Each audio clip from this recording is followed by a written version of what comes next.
Good morning students, I am Shomajit sir. Today I am here to deliver my lecture on topic water, dams and rainwater harvesting. So watch the entire video lecture to get basics out of it. Again I am saying today's video lecture is on the topic water, dams and rainwater harvesting. So without any delay, let's start with the topic. So let's start. So student, let's start with the topic water, dam and rainwater harvesting. This is the last chapter. So you can see the dams, the pictures have been given, so beautiful pictures I have given. See, these are dams. Two figures have been given, one on top, another one below. Now, water. What are the uses of water? See, water is used in everything, isn't it? In every essential activity in our daily lifestyle, water is required, isn't it? So what are the uses of water? This is known by everyone, but still I'm discussing. See, water is a basic necessity for all living things. We use water for our daily needs, for agriculture, for transportation, for construction of buildings, isn't it? For construction of buildings, roads, dams and etc.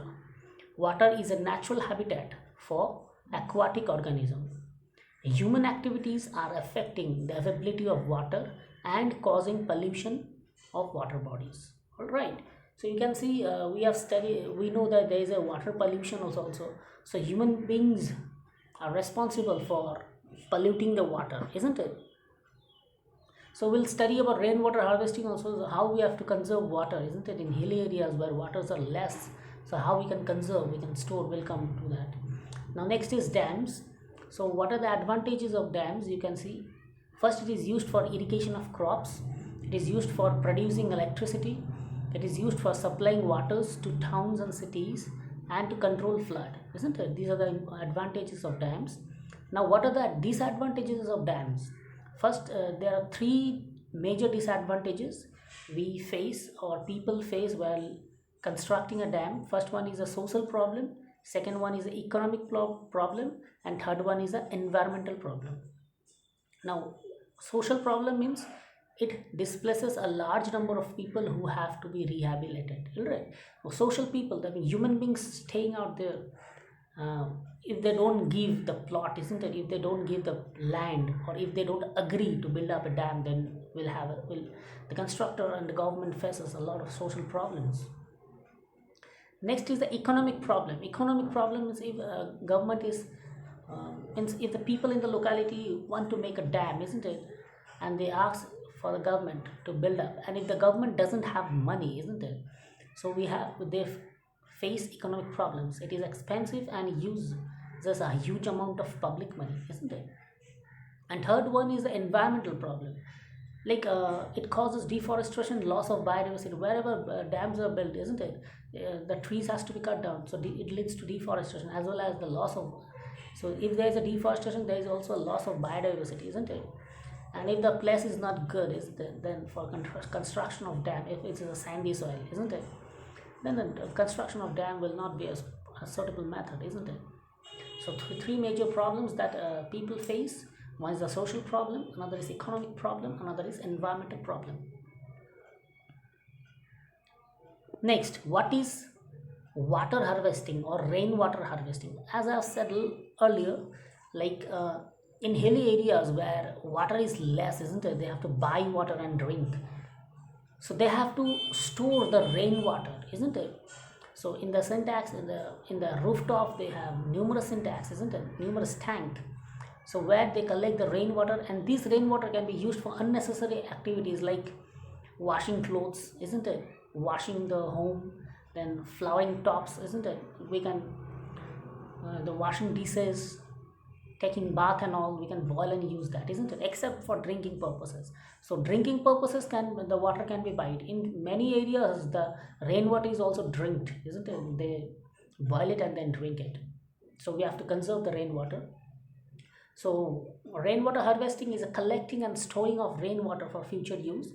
The common methods of water harvesting are: number one, digging pits, ponds, lakes, etc., building small earthen Dams or concrete check dams, construction of dikes, construction of reservoir, construction of rooftop collecting unit in the houses.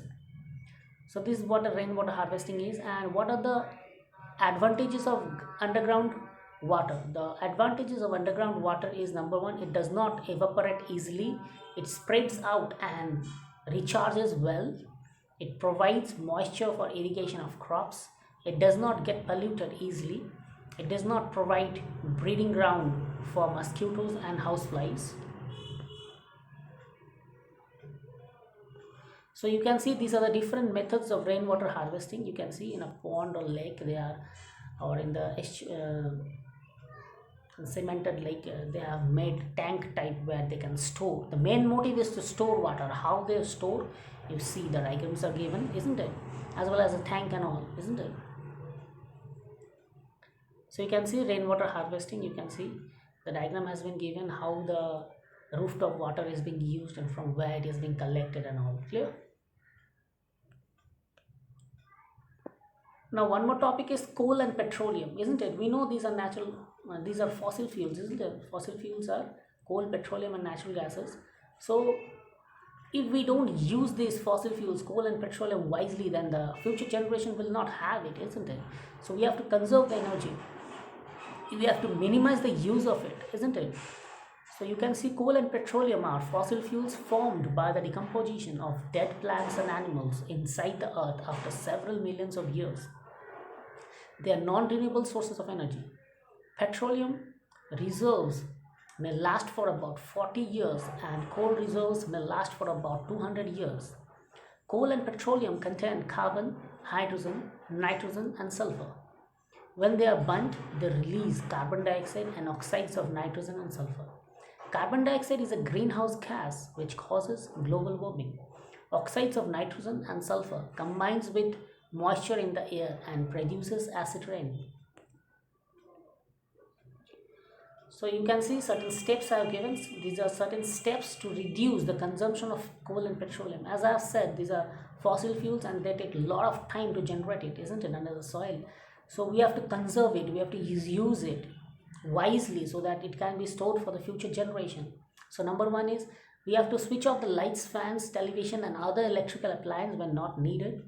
Pressure cooker should be used for cooking food to save fuels like kerosene and LPG.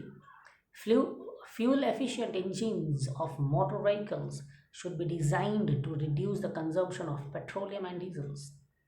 Number 4, use of energy efficient electrical appliance to save electricity.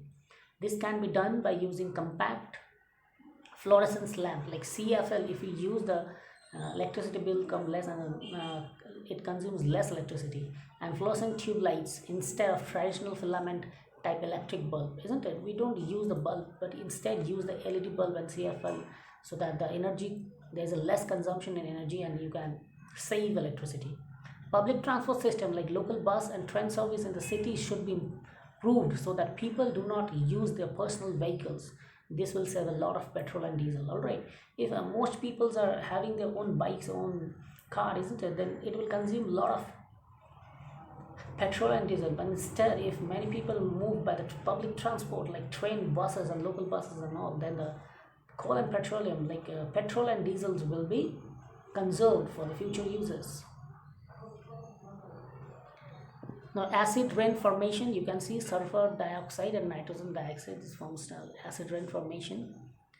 So there are numerous gases present in the atmosphere. When it combines, isn't it, it forms acid rain. It helps whenever it falls, and that means the pollution is caused through industries, transport, domestic electric generation. So a lot of chemical elements or chemical substances move to the air, isn't it, and these when mixed with the water vapor, and it falls in the form of precipitation. So it has sulfur, it combines to form sulfuric acid and nitric acid. So whenever it falls, it corrodes the buildings, isn't it? Like Taj Mahal has been corroded due to this chemical activity. So acid rain formation. So due to global warming, you see the polar ice cap are melting and the rise in sea level, isn't it? So the ice caps are melting and there is a leads to rise in sea level. Now, what is Ganga Action Plan? The Ganga Action Plan, or GAP, was a program launched by Rajiv Gandhi in 1986 in order to reduce pollution load on the river. So there are few waste like human waste that are present in Ganga, isn't it? That causes pollution in Ganga river. So domestic, like human waste, like domestic uses like bathing, laundry, and public defecation. Industrial waste, like dumping untreated waste into it. And another is religious events are being held, isn't it? Like during festival season, people's bath in Ganga to clean themselves from their sins. A Hindu belief is that dropping the ashes of crematic bodies sorry, at Varanasi in the Ganga would give moksha, like liberation, to the jiva or soul, isn't it? So the human waste, human waste, industrial waste, as well as the due to religious events like idols, god idols are being uh, is being taken into the river, isn't it? It causes water pollutions. So these are the certain reasons how the Ganga Action Plans, or the Ganga river has been polluted, and there comes the Ganga Action Plan for for clearing up the water. So student, these are certain homework questions that I have given. You should copy it down in your fair biology copy. Write down the answers, mostly all the answers are present in my video lecture. You have to watch it and you have to write it down. The first question is, what is rainwater harvesting? Second question is, what are the advantages of rainwater harvesting? Question 3 is, explain Ganga Action Plan. Question 4 is, what are the uses of water? Question 5 is, what are the advantages and disadvantages of dams? Question 6 is, explain what is acid rain. And question 7 is, what are different steps to reduce the consumption of coal and petroleum?